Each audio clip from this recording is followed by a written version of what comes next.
প্রতিদিনের একঘেয়ে জীবন আর কর্মব্যস্ত সময়কে ছুটি দিয়ে ঘুরে আসতে পারেন ঢাকার অদূরে নারায়ণগঞ্জ থেকে।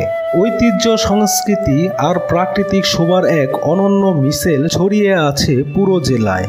চলুন জেনে নিই নারায়ণগঞ্জ জেলার যেসব জায়গায় ঘুরতে যাওয়া যেতে পারে। ভিডিওটিতে নারায়ণগঞ্জ জেলার কোনো দর্শনীয় স্থান না থাকলে অথবা তথ্যগত ভুল হলে কমেন্ট করে জানাবেন। পরবর্তীতে আমরা ওই স্থান নিয়ে ভিডিও প্রকাশ করব এবং চ্যানেলটি সাবস্ক্রাইব করে রাখবেন পরবর্তী ভিডিও সবার আগে পাওয়ার জন্য।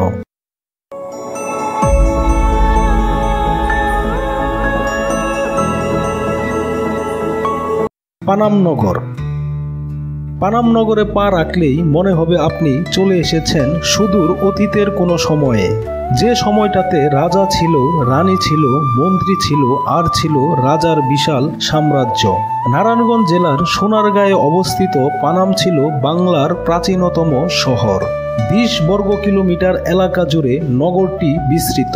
পানাম নগরের দুই পাশে আছে উপনিবেশিক আমলের মোট 52টি স্থাপনা। ভবনগুলো কোনোটির ইট পলেস্তারে খসে পড়েছে, কোনোটি আবার প্রায় ধ্বংসপ্রাপ্ত হয়ে এখনো দাঁড়িয়ে আছে ইতিহাসের অংশ হিসেবে। জরাজীর্ণ হলেও ভবনগুলোর দিকে তাকালে রুচি আর আভিজাত্যের ছাপ দেখতে পাওয়া যায়। এখানে গেলে 400 বছরের পুরনো টাকশাল বাড়ি ও ইস্ট ইন্ডিয়া কোম্পানির তৈরি নীলকুঠি দেখতে পাওয়া যায়। রোববার সারাদিন এবং সোমবার একবেলা বন্ধ থাকে পানাম সিটি। খোলা থাকে সপ্তাহের অন্যান্য দিন ছাড়াও সরকারি ছুটির দিনগুলোতে। প্রবেশ করতে 20 টাকা মূল্যের টিকিট কেটে নিতে হয়।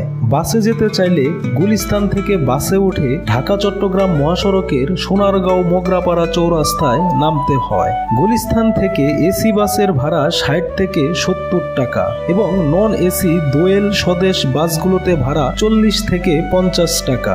মোগরাপাড়া থেকে অটো রিকশায় জন প্রতি 10 থেকে 20 টাকা দিয়ে পানামনগর যাওয়া যায়। সোনারগাঁও লোকশিল্প জাদুঘর। রাজধানী থেকে প্রায় 26 কিলোমিটার পূর্ব দিকে সোনারগাঁও। আবহমান গ্রাম বাংলার সংস্কৃতি ও লোকশিল্পকে ধরে রাখতে 1975 সালের 12ই মার্চ শিল্পাচার্য জয়নাল আবেদিন সোনারগাঁয়ের পানামনগরীর একটি পুরনো বাড়িতে বাংলাদেশ লোক ও কারুশিল্প ফাউন্ডেশন প্রতিষ্ঠা করেন। বাংলাদেশ লোক ও কারুশিল্প ফাউন্ডেশন সোনারগাঁও জাদুঘর হিসাবে পরিচিত। এখানে রয়েছে সর্দার বাড়ি, জয়নাল আবেদিনের ঐতিহাসিক সংগ্রাম ভাস্কর্য, বঙ্গবন্ধুর ঐতিহাসিক ভাস্কর্যের আবক্ষ ভাস্কর্য, জয়নাল আবেদিনের ভাস্কর্য, জয়নাল আবেদিন স্মৃতি জাদুঘর, লোকজ মঞ্চ, কারুশিল্প গ্রাম। এছাড়াও জাদুঘরের বিভিন্ন গ্যালারিগুলোতে কাঠে বিভিন্ন কারুশিল্প, পটচিত্র, মুখোশ, আদিম জীবন ভিত্তিক নিদর্শন, লোকজ বাদ্যযন্ত্র, পোড়ামাটির ফলক, লোকজ অলঙ্কার সহ প্রাচীন নিদর্শন দেখা যায়। সোনারগাঁও লোকশিল্প জাদুঘর বন্ধ থাকে বৃহস্পতিবার। জাদুঘরে প্রবেশ করতে 50 টাকা মূল্যের টিকিট কেটে নিতে হয়। তবে সোনারগাঁও এর মূল ভবনে প্রবেশের টিকিট মূল্য 100 টাকা। পানামনগর থেকে সোনারগাঁওয়ের দূরত্ব খুব বেশি না। 10 থেকে 20 টাকা জন প্রতি ভাড়ায় অটো রিকশায় খুব সহজেই এখানে আসা যায়। বাংলার তাজমহল।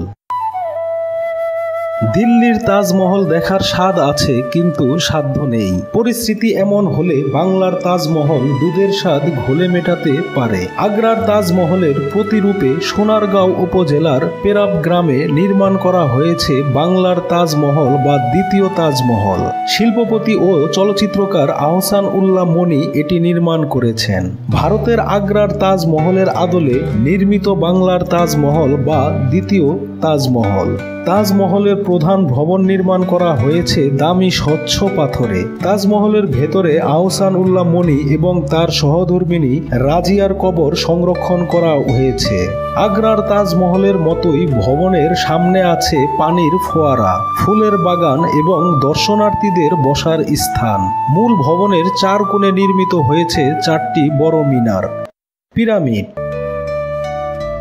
আগ্রায় গিয়ে হয়তো তাজমহল দেখা সম্ভব হবে, কিন্তু সুদূর মিশরে গিয়ে পিরামিড দেখার সৌভাগ্য কজনের হয়। নারায়ণগঞ্জেই তাজমহলের কাছেই মিশরের পিরামিডের প্রতিরূপ নির্মাণ করা হয়েছে। সেখানে গেলে দর্শনার্থীরা একই সঙ্গে পৃথিবীর দুইটি বিখ্যাত স্থানের আবহ কিছুটা হলেও পাবেন। তাজমহলের কাছেই নির্মাণ করা হয়েছে মিশরের পিরামিডের প্রতিরূপ। তবে এখানকার পিরামিডে আছে মুক্তিযুদ্ধের স্মৃতি ভাস্কর্য, ইন্দিরা গান্ধী ও বঙ্গবন্ধু শেখ মুজিবুর রহমানের স্মৃতি ভাস্কর্য, 250 আসন বিশিষ্ট সিনেমা হল ও সেমিনার কক্ষ।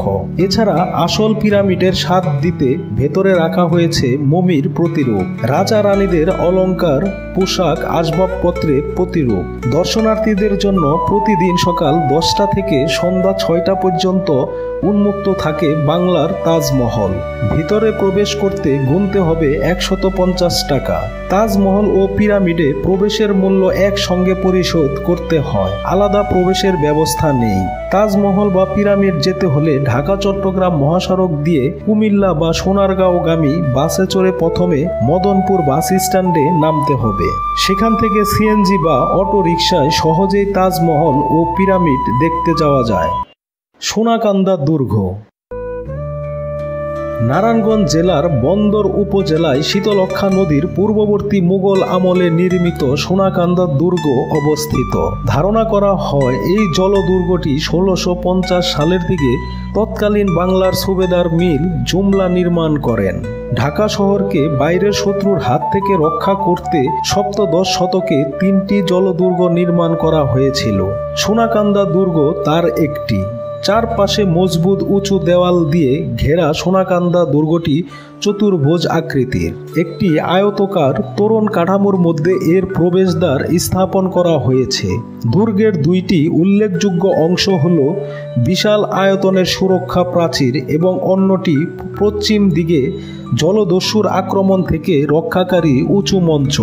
গোলা নিক্ষেপের জন্য প্রাচীরের মধ্যে আছে অসংখ্য ক্ষুদ্র ক্ষুদ্র ছিদ্র। মোরাপাড়া জমিদার বাড়ি। ঢাকা থেকে 25 কিলোমিটার দূরে নরসিংদী রোডে অবস্থিত মোরাপাড়া জমিদার বাড়ি। এটি নারায়ণগঞ্জের রূপগঞ্জ থানার অন্তর্গত। 1889 সালে 40 হেক্টর জমিতে জমিদার রামরতন ব্যানার্জি জমিদার বাড়ির নির্মাণ কাজ শুরু করেন। বিশাল আয়তনের এই বাড়িটিতে 100টির বেশি কক্ষ রয়েছে। প্রায় প্রতিটি কক্ষেই পাওয়া যায় নিখুঁত নির্মাণ শৈলী আর কারুকার্যের ছোঁয়া। কাচারি ঘর, বৈঠকখানা, অতিথিশালা, নাচঘর, পূজা মণ্ডপ, ভাড়ার সহ বিভিন্ন অংশে ভাগ করা হয়েছে এই জমিদার বাড়ি। বর্তমানে মোরাপাড়া ডিগ্রি কলেজ ভবন হিসাবে ব্যবহৃত হচ্ছে জমিদার বাড়ির মূল ভবনটি। তার পাশে 1995 সালে আরও একটি প্রশাসনিক ভবন নির্মাণ করা হয়। মায়াদ্বীপ। মেঘনা নদীর বুকে এক টুকরো সবুজ হয়ে জেগে উঠেছে মায়াদ্বীপ। ত্রিভুজ আকৃতির এই চরটি নারায়ণগঞ্জ জেলার সোনারগাঁও উপজেলার বারোদি ইউনিয়নে অবস্থিত। আকারে কিছুটা ছোট হলেও খোলা প্রান্তরের মাঝে নদীর কলকল ধ্বনি আর মন শীতল করা ঠান্ডা বাতাস মনকে ভরিয়ে দিবে অকৃত্রিম আনন্দে। এখানে যেতে হলেও আগের মতো মোগরাপাড়া চৌরাস্তা থেকে অটো রিকশা নিয়ে যেতে হবে বারোদি বৈদ্যের বাজারে। তারপর সেখান থেকে মেঘনা নদীর ঘাটে। ঘাট থেকে 200 থেকে 300 টাকা ঘন্টা কিংবা 1200 থেকে 1500 টাকায় সারাদিন চুক্তিতে নৌকা বা ট্রলার ভাড়া করে মায়াদ্বীপে ঘুরতে যাওয়া যাবে।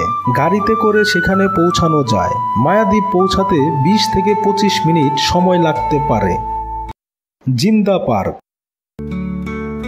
মানুষের কোলাহল আর কর্মব্যস্ততা থেকে সরে থাকতে পূর্বাচলের কাছে জিন্দা পার্ক সময় কাটানোর একটি সহজ গন্তব্য হতে পারে। রূপগঞ্জের দাউদপুর ইউনিয়নে অবস্থিত এই পার্কটি প্রায় 150 একর এলাকা জুড়ে বিস্তৃত। এখানে রয়েছে 250 প্রজাতির 10,000-এর বেশি গাছ ও 5টি জলাধার। এছাড়া পার্কের ভেতর আছে মার্কেট, সুন্দর স্থাপত্য শৈলীর একটি লাইব্রেরি, ক্যান্টিন ও বিভিন্ন প্রজাতির প্রাণীতে পূর্ণ মিনি চিড়িয়াখানা। পরিবার বা বন্ধুবান্ধবদের নিয়ে পিকনিক কিংবা ডে আউট করতে চাইলে জিন্দা পার্ক হতে পারে প্রথম পছন্দ। কুড়িল বিশ্ব রুট পূর্বাচল হাইওয়ে 300 ফিট রাস্তা দিয়ে বিআরটিসি বাসে জিন্দা পার্ক যাওয়া যায়। প্রতিদিন সকাল 9টা থেকে এটি খোলা থাকে। টিকিটের দাম প্রাপ্ত বয়স্কদের জন্য 150 টাকা এবং শিশুদের জন্য 50 টাকা। ভেতরে খাবার নিয়ে যেতে চাইলে টাকার পরিমাণ বাড়তে পারে। প্রিয় বন্ধুরা, ভিডিওটি শেষ অবধি দেখার জন্য অসংখ্য ধন্যবাদ। পরবর্তীতে সবার আগে ভিডিও পেতে অবশ্যই আমাদের ট্রাভেল উইথ ইসমাইল চ্যানেলটি সাবস্ক্রাইব করে রাখুন।